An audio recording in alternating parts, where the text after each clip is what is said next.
invite you to open up to 1 Samuel chapter 27.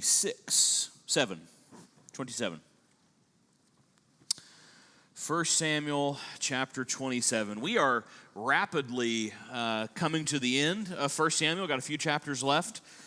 We will, I think, couldn't have possibly timed it with this, with guest speakers and travel and this and that, but we will just about finish out 1 Samuel at the end of the year. I think we might be one chapter shy, depending on how everything falls out. But we'll be close, very, very close to finishing 1 Samuel. And for all intents and purposes, we will start 2 Samuel beginning in January. So if you want to go ahead and get a little bit of future reading, 2 Samuel would be a great place to start for that. We looked last week, chapter 26. David is going to spare Saul again in this really powerful imagery. Remember, he waltzes into Saul's camp and takes not only his spear, but his water jug, right? Takes that out to prove to Saul that David is capable of coming in and could have killed him already. This is now the second time that we know of for sure.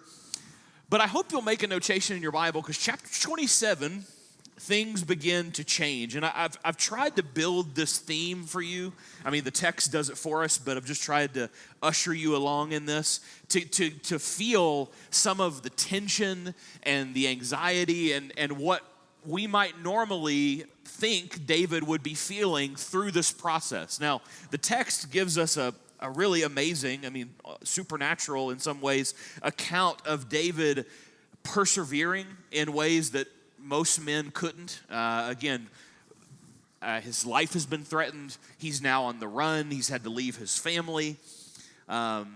27 really marks a change in David's life. I'll suggest to you, we've now chronicled David's life up through when he kills Goliath, right? That's kind of a portion of David's life.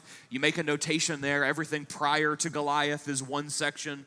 From Goliath to, I'll suggest to you, chapter 27 is another section of David's life. 27 is going to describe the despair and the pressure of being on the run all this time, and David is going to begin to crack a little. And he's going to crack so much that he is going to go find refuge with the Philistines, which again is wild to think about, that he becomes known for killing Goliath, the Philistine champion. The Philistines are known enemies of Israel, and David is going to go to Ziklag, one of their most fortified areas, and take up camp there because of this continual strain that he's been under, being pressured away from Saul. And the great trouble with this, and again, think way ahead. You know the story of Bathsheba. David is going to orchestrate Bathsheba's husband Uriah to go to the front lines to be killed. He's going to cover some things up, try to hide what he's doing. That's all going to really root back to chapter 27. He's going to go off and really lie to the Philistine king, saying that he's going to turn on Israel. So then the Philistine king is going to kind of pull him in and say, hey, we're going to go fight Israel since you've already been doing this. He hasn't been. He's been trying to cover all this up. Why don't you come and fight with us? And all this begins to crumble in on David. And again, I'll suggest to you that mentally, precedent-wise, something happens in 27. A lot of the characteristics that we will eventually learn of David, troubling things, kind of root back to here. That's a big preamble. Let's read this together. Let's start, and again, we're in 1 Samuel 27. Let's read the first 4 verses together, and then we'll dissect it as we do every week. Then David said in his heart. Now, pay attention, that's an interesting notation in terms of Hebrew literature. What that's trying to tell you is this is not something he's verbalized. This is not something that he's prayed. This is something that David and David alone has been struggling with. Now, you could say, Keaton, God knows. That's true. But the author is wanting us to be crystal clear that David is not communicating to God the struggles that he's having right now. That's an important theme that's going to happen here. David is saying to himself, right? David said in his heart, now I shall perish one day by the hand of Saul. I mean, you can almost hear the frustration and the hurt in this of basically saying, I've been running for so long, Saul is gonna catch up one day. It's inevitable. You can almost hear him throwing up his hands and saying, I'm gonna die one day at the hand of Saul. In spite of the fact that God has not only delivered David multiple times, but has proven his love and connection to David, has anointed him to be the next king. But keep all that in the back of your mind, because we're gonna keep going into this. One day I'll perish by the hand of Saul. There is nothing better for me than I shall escape to the land of the Philistines. Friends, can you put yourself in the shoes of David to be at such a low that in your mind, your only alternative is to go to your enemy and take up camp there? Again, something happens between 26 and 27. You're literally on the heels of what should be a great victory.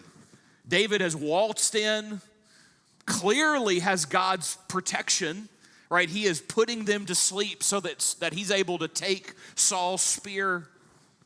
But then just verses later, right? There is nothing better for me that I shall escape to the land of the Philistines. Then Saul will despair of seeking me any longer within the borders of Israel, and I will escape out of his hand.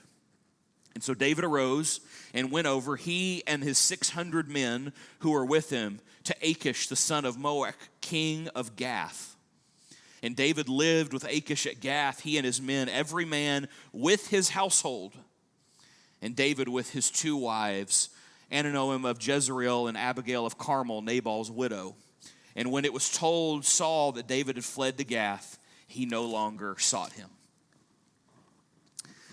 Again, to me, this is a really sad chapter of David's life.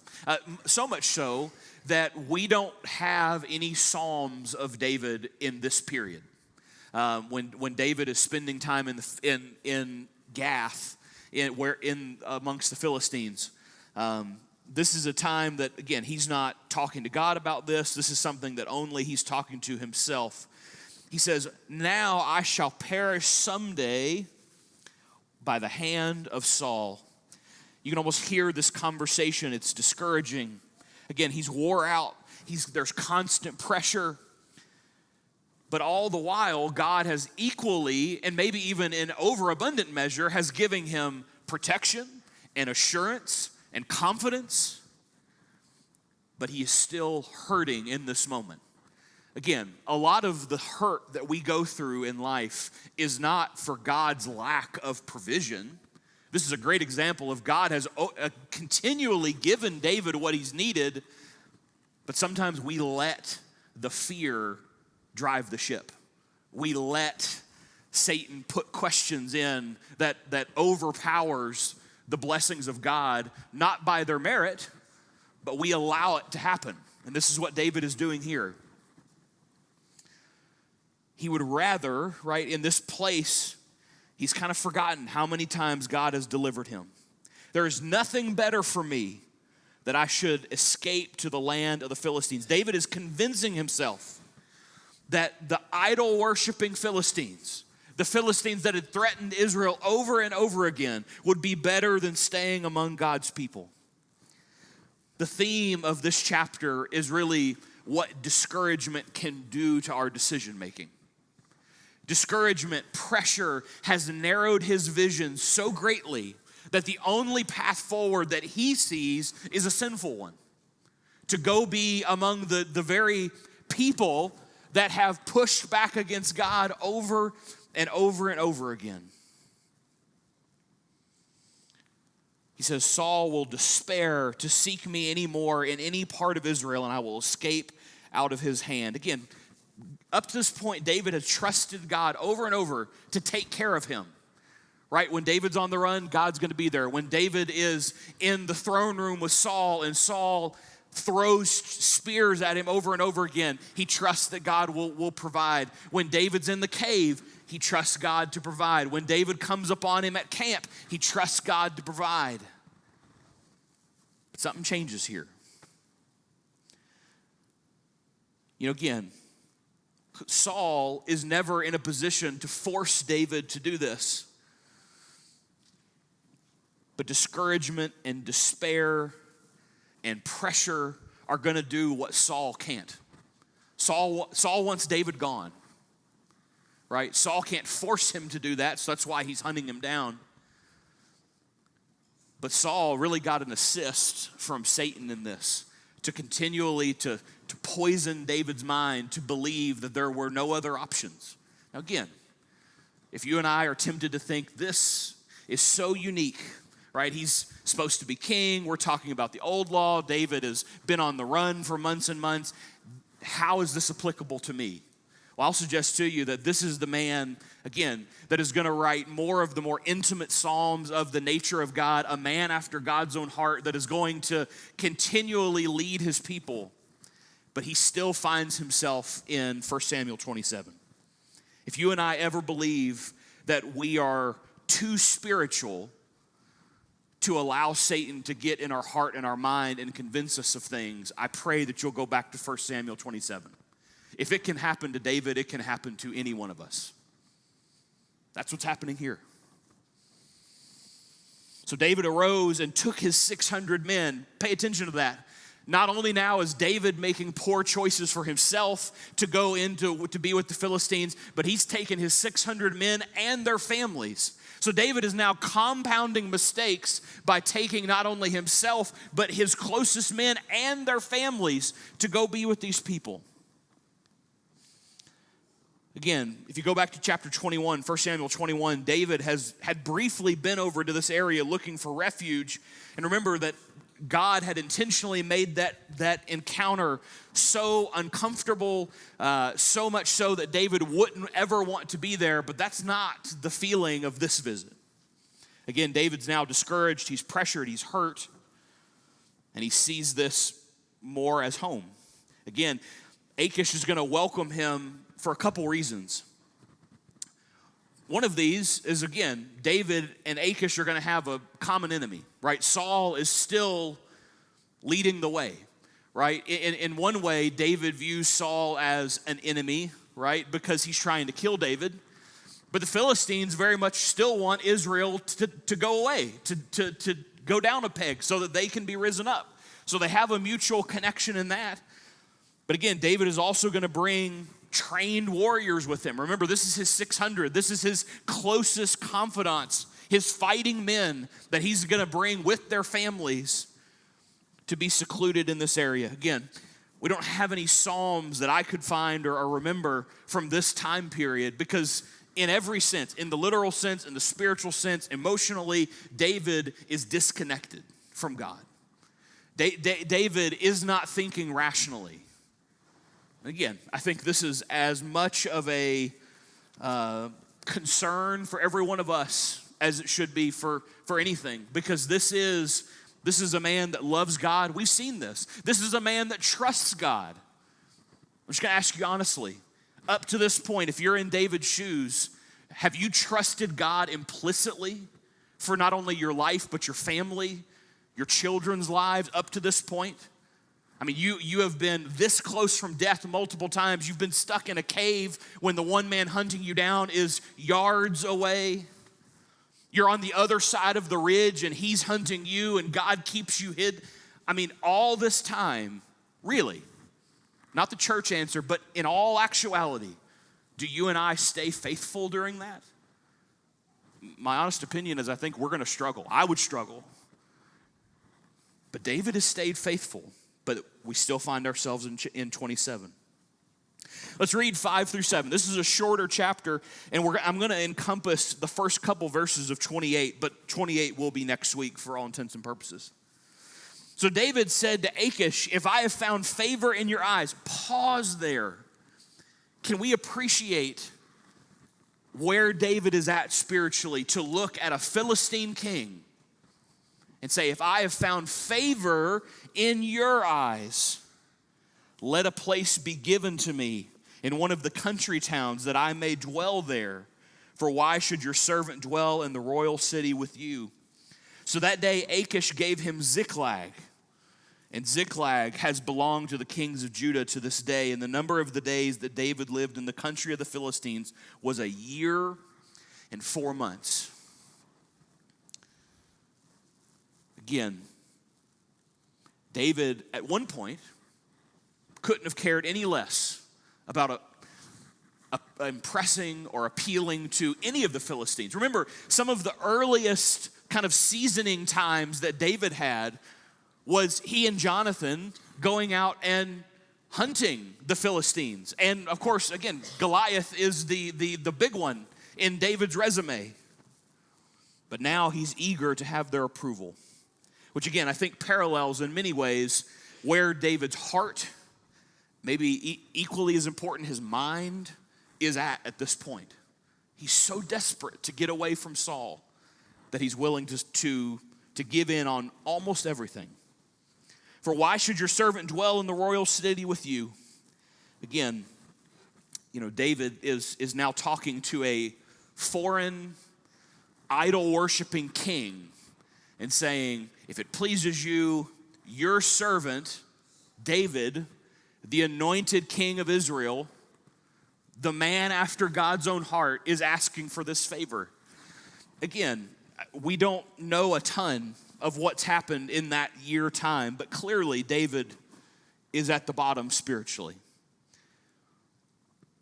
They're there for over 1 year. David, his men, and their families are in a place called Ziklag. And the irony of this is, from a worldly perspective, they're fortified, right? They're not only surrounded by what they see as allies, but they're in a physical city with fortifications, something that David, I'm sure, while still being confident in God's plan, has dreamed of over the last little bit. Lord, let me go back home. Let me go somewhere to call my own so I'm not on the run constantly. He now gets it, but in that moment could not be further from God. So in every measurable sense, is as vulnerable as he's ever been. That's one of the great cautionary truths of 27. We can time and time again try to build worldly protection. You can go find your Ziklag. You can go find your people that affirm whatever you want, where you feel secure, you feel protected. But if you're separated from God, you've got nothing. That's where David is right now. He is as low as he will ever be. And again, I'll suggest to you Keaton's opinion, but many commentators point to this as well. Much of the later decisions, some of David's probably more infamous, would be a good way to put that, infamous decisions as king, at least in practice, can trace their roots back to here. Because David is going to go on somewhat of a spree. He's going to raid towns. He's going to kill women. Now again, he's going to, I think, try to convince himself that he's doing all of this in the name of Israel. God, I mean, he is fighting still the enemy. And he's killing with reckless abandon. I mean, he's taking everybody so that people can't report back what's actually happening. Similar to what he's going to do to Uriah, not super long from now. All right, 8 and 9. Now David and his men went up and made raids against the Jezreites and the Amalekites, for these were the inhabitants of the land of old as far as Shur to the land of Egypt. And David would strike the land. Now notice this. And would leave neither man or woman alive, and would take away the sheep and the oxen and the donkeys and the camels and the garments, and he would come back to Achish. The word that gets translated raided, I mean, which gives us a good imagery in the Hebrew, but what it literally means is to strip bare. He is taking everything. Again, women, and almost every time in Hebrew literature when it describes men and women, the assumption is everyone. Women, children, kids. And it's hard for us to process David doing this. That's where he's at, spiritually. Again, David isn't attacking Israel. He's attacking Israel's enemies. And again, is this his conscience saying, at least I'm not hurting my people, at least I'm still moving the needle of God's people? But he's still very much away from God. Again, pretty poor standard by any measure. Left neither man nor woman and took everything away. David's tactics at this moment were brutal. Some of the most brutal that David is ever that we have spiritual record of, scriptural record of. Even as when he becomes king, I mean, he's going to have great conquests. It's one of David's characteristics is he is a great military mind. But this is as brutal as he gets. He killed everybody. He took spoils. He took their cattle, their ox. And again, none of this gives us any inclination that God approved this, that God directed this, that God sanctioned this. I think this is a man that's hurt, that's broken in some ways, that's going on a killing spree. And again, I'll suggest to you, Keaton's opinion, some of the character flaws that we're going to read about in 2 Samuel at least date some of their precedent back to here. Because once you get some of that in your mind, sometimes it's tough to get away from. But now notice 10 through 12, end of the chapter, and again, we'll read a few verses into 28. Achish asked, "Where have you made raid today?"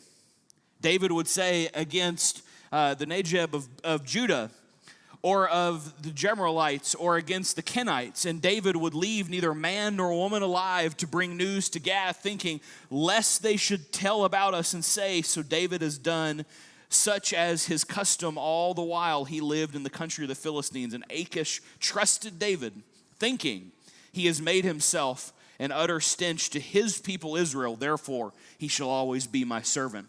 Again, he's coming back after all these raids, and the king is saying, where have you been going? Right? Have you been hunting your people? And David has led them to believe that's what he's been doing. He thinks, the king thinks, David has burned every Israelite bridge, that there is no going back. Now, that's not going to be totally the case, but that's what he believes. And so again, we're going to jump just to see the logical conclusion of this. Let's read the first two verses of 1 and 2. But again, remember, all of this looks dark. All of this looks full of compromise, admittedly. But this may be a great, make a notation of, in God's eyes, we can't be too far gone. David's close. David's making some rough choices. But David is ultimately going to circle back around.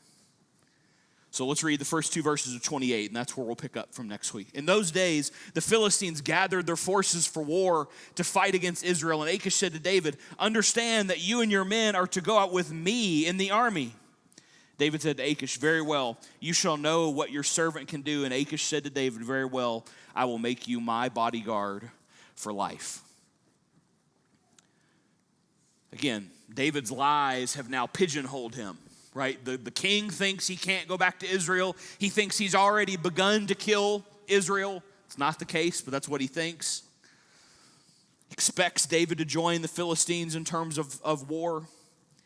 But again, David sounds fully committed, ready to fight. Spiritually, and again, don't want to ruin the ending. Read chapter 28 and 29. We'll get into that in the next couple weeks. Suffice it to say, 1 Samuel 27 is a low point for David. We're making a profile of David. We've spent a lot of time heralding his great works. But I trust and hope that if we're making an accurate portrayal, you got to mention 27 and the chapters to follow. Because he's going to have to repent, and we'll get into that in a little bit. All right, three things. What do we take from 27? Number one, when we listen to fear, we make poor decisions. Spiritually, almost any decision that we make that is predicated after fear alone. Now again, you can define fear in a bunch of strategic ways. It's not what I'm talking about. I'm talking about raw, unguided fear. Fear that something's going to happen outside of my control. That's where David's at. and he makes some of the poorest decisions of his life. Again, David had stopped listening to the promises of God and he listened to fear. He began to listen to his own internal dialogue more than he trusted the evidence that was right before him.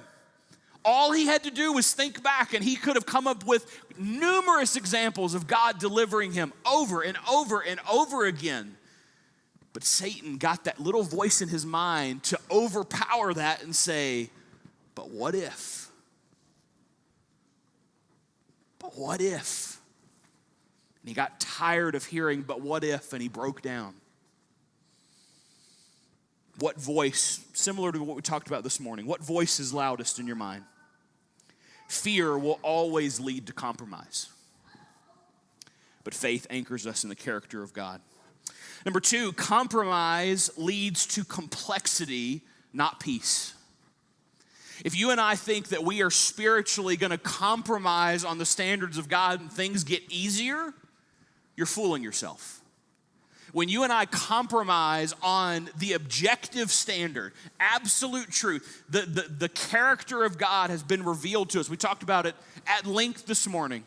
The revelation through Christ that we have the will of God before us. And if we think we're going to compromise on one of those standards and somehow take up our own standard there, don't be surprised when things go south. That's what David ended up learning the hard way. Again, David is going to escape the pressure temporarily. He's going to escape the pressure for a moment, but his problems aren't gone. His problems have magnified in a tremendous way, purely because of his fear. Again, living in enemy territory is always going to create divided loyalty and spiritual drift. But number 3 leads us to God's mercy holds us even in our missteps. And again, we're not going to spoil the story. Read more of 28 and 29, and through the end of the book, you're going to see where David, his trajectory. I mean, you know most of this, right? So you know David comes back from this. But it's only because of God's mercy that he does so. David is going to act out of fear and deceit, but God is going to preserve him. He might have felt exposed. He might have felt alone. He might have felt abandoned, but that couldn't be further from the truth. God's going to protect David. Again, this chapter doesn't have any prayers. There's not going to be any psalms from this time. There's not even really any mention of God here because David is spiritually away. But much like the book of Esther, much like a lot of the Old Testament books, even the Judges for a period, God is working in the background. And this God is going to work in David's life, even in his mess-ups. Maybe that's the most profound lesson we can learn from this. When you and I are in our 1 Samuel 27 moment, when we're the prodigal son away from home, the Father is still working in the background to get us back, to put plans in place to try to get us back home. Again, our failures don't negate God's faithfulness. I hope you don't forget that. Our failures can hurt us. We might have consequences from it, but it doesn't negate how faithful God is. Even in seasons where we drift, where we make poor choices, God's mercy can redirect us, can get us back on the right path.